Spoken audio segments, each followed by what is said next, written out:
अल्लाह अकबर के नारे लगा के हम लोग गला काटने का काम नहीं करते। हम लोग ओम नमः शिवाय का मंत्र जाप करके ओम नमः शिवाय के साथ आपने दर्शन किया है? हाँ, अपने बाबा अपने पूर्वज के दर्शन करके आ रहे हैं। योगी जी का तो डर नहीं सता रहा है ना? योगी जी का डर नहीं, योगी जी तो राज क्योंकि नमाज हो ही नहीं रही इनकी, आलमगीर का फतवा है। ओम नमः शिवाय का आप लोग जाप करके मतलब दर्शन करने जा रहे हैं। देश की मुख्यधारा में शामिल होना चाहते हो तो ये ज्ञान वापस दे दो कि मुसलमानों को सद्बुद्धि दे।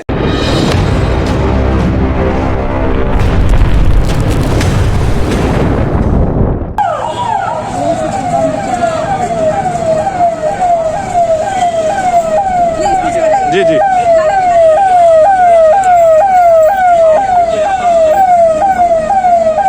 आज काशी विश्वनाथ में आई हैं, क्या कहेंगी? हमारे राष्ट्रीय अध्यक्ष माननीय ठाकुर राजा रईस है, आप उनसे बात करिए। जैसे आप भी तो साथ में आई है ना? जी हाँ, हम लोग आए हैं। हम लोग बस हिंदुस्तान में भाईचारा चाहते हैं और शांति अमन चाहते हैं। अच्छा, जिस प्रकार से मंदिर का मामला चल रहा है, इसको तो क्या मानती हैं? हम यही मानते हैं कि जो सरकार मुद्दा लाई, आप हमारे से गुरु जी से बात करिए।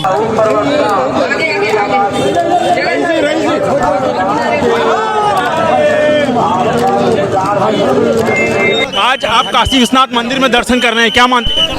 हमने बाबा से यही कहा कि हमारे बाबा का परिसर खाली हो, ज्ञान वापी मुक्त हो, क्योंकि ज्ञान वापी हिंदुओं की थी, हिंदुओं की है और हिंदुओं की रहोगी। कोई औरंगजेब, कोई आक्रांता, कोई लिटोरा हमारा पूर्वज नहीं हो सकता। हमारे पूर्वज भगवान श्री राम है, हमारे परमेश्वर भगवान शिव है। इसलिए हम अपने पूर्वजों के लिए मांग करते हैं कि ज्ञान वापी परिसर जल्द से जल्द खाली हो। अच्छा, जो आप लोग आई हैं, इसमें ओम नमः शिवाय का भी आप लोग जप कर रही हैं, क्या मानती हैं? जी बिल्कुल, ओम नमः शिवाय दुनिया का वो मंत्र है जिसको जो शांति की ओर ले जाता है। अल्लाह अकबर के नारे लगा के हम लोग गला काटने का काम नहीं करते। हम लोग ओम नमः शिवाय का मंत्र जाप करके दुनिया के विश्व की शांति की बात करते हैं। जिस प्रकार से मामला ये कोर्ट में चल रहा है, मतलब बार बार ये लोग अड़ंगा लगा रहे हैं, इसको क्या देखती हैं?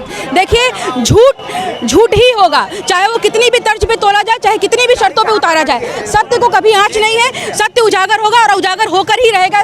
कोर्ट में मामला है और सत्य सामने आएगा। हाई कोर्ट ने मामला खंडित किया है और सुप्रीम कोर्ट में भी ये मामला खंडित होगा, क्योंकि औरंगजेब ने मंदिर को तोड़ करके मस्जिद बनाया था। ये सबूत है और सबूत पूरी गवाही दे रहे हैं। आज ओम नमः शिवाय के साथ आपने दर्शन किया है? हाँ, अपने बाबा अपने पूर्वज के दर्शन करके आ रहे हैं और दर्शन करने के बाद हम 1 अरब 15 करोड़ लोगों को जो है, ये 14 करोड़ लोग जो हैं, इनको हम चुनौती नहीं देना चाहिए इन मुसलमानों को, और इनको सीधे सीधे इनको दे देना चाहिए।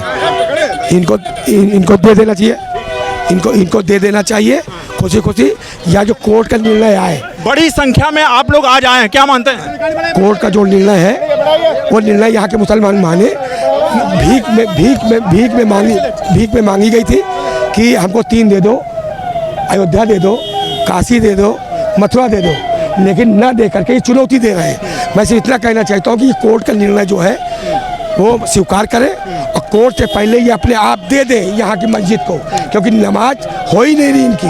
आलमगीर का फतवा है कि नमाज हो ही नहीं सकती, किसी कीमत पे नहीं हो सकती नमाज। बार बार अब ये लोग कोर्ट को चैलेंज दे रहे हैं, एएसआई की रिपोर्ट के बाद भी। कोर्ट को चैलेंज तो दे ही रहे हैं, लेकिन ये सीधे 1 अरब 15 करोड़ लोगों को चुनौती दे रहे हैं, जो कहीं ना कहीं ये खुद टारगेट हो रहे हैं। जबकि एक हदीस है कि ऐ मोमिनो, जर्रे जर्रे में फैल जाओ, कहीं कहीं तुम्हारी हुकूमत नहीं होगी, लेकिन वहाँ के हाकिमों का हुक्म मानना, ये हदीस है। इस्लाम मजहब भारत के लिए नहीं था, सुन लीजिए, इस्लाम मजहब भारत के लिए नहीं था, क्योंकि ये विदेशी संस्कृति, विदेशी भाषा की गुलामी में ये बिल्कुल जकड़े हुए हैं। तो कहीं ना कहीं मानते हैं ये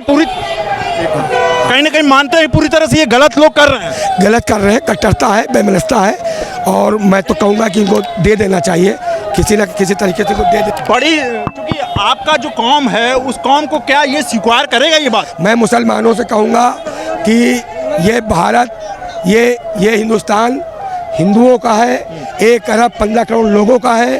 तुम 14 करोड़ लोग सीधे चुनौती नहीं दे सकते।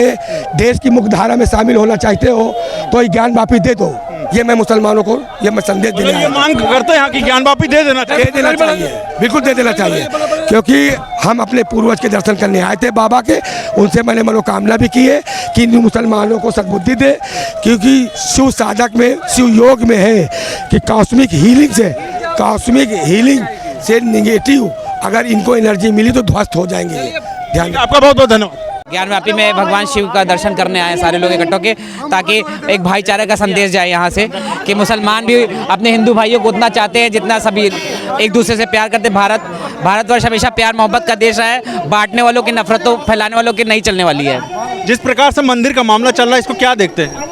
मंदिर का मामला तो अभी कोर्ट में चल रहा है, कोर्ट में सारी कोर्ट ने तो एक तरफा मतलब न्याय दे दिया। हाँ, तो पहले के टाइम में जो मुस्लिम आक्रांता रहे हैं वो उन्होंने गलत किया है, तो उसका आते लौट के जाप करके आप लोग ने यहाँ पे दर्शन किया, क्या मानते हैं? यही मानते हैं कि ये भी हमारे अपने हैं भाई, हम भारतीय मुसलमान हैं, भारत का हर कोई हमारा अपना है, अलग नहीं।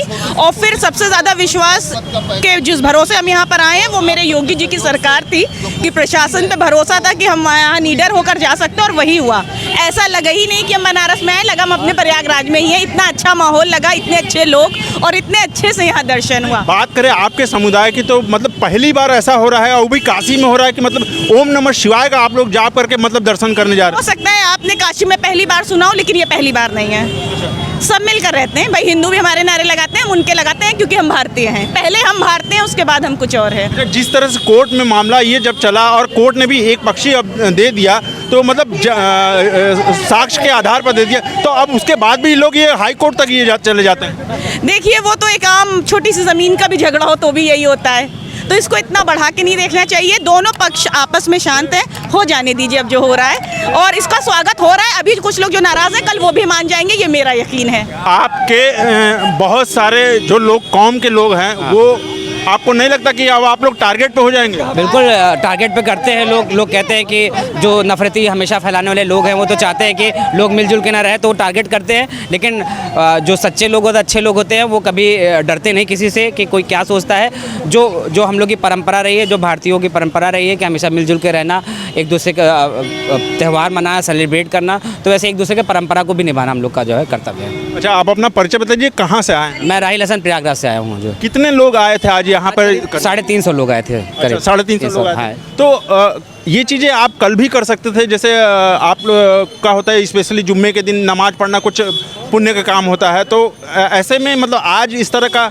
ये तो हमारे अध्यक्ष जी का निर्णय था कि हम लोग को कब जाना है, क्योंकि वो संगठन में हमारे अध्यक्ष जी हैं सर्वोपरि, तो उन लोगों ने हम लोग को आदेश दिया, तो हम लोग सब लोग तैयार हो गए। और यहाँ का नहीं, खाली एक जिले की बात है, सारे उत्तर प्रदेश के जिलों से लोग आए हैं। आसपास के जितने भी जिले लोग से थे, वो खिड़की दरवाजे से आप लोग को झांक रहे थे कि कौन आ गया है। बिल्कुल बिल्कुल, यही तो खूबसूरती अपने भारतवर्ष की। बहुत, और बिल्कुल निगाहों से, और हमारे मुस्लिम हिंदू भाई भी हमको उतने प्रेम करते हैं और हम भी उतना प्रेम करते हैं। बस यही संदेश देना है कि जो मजहबी दायरा लोग बांटते हैं एक दूसरे को, वो ख़त्म होना चाहिए। कहीं योगी जी का तो डर नहीं सता रहा है ना? योगी जी का डर नहीं, योगी जी तो रामराज और मोदी जी रामराज जी की परिकल्पना पे देश को चला रहे हैं, और जहाँ रामराज रहता है वहाँ न्याय, समानता, अधिकार सबको मिलता है, तो रामराज में ऐसी परिकल्पना करना भी बेकार है। तो इन्होंने कहा कि ये रामराज में परिकल्पना मतलब ये सब करना बेकार है, और मंदिर जो होता है सभी धर्मों के लिए होता है। उत्तम सवेरा के लिए मैं अशोक पांडे, धन्यवाद।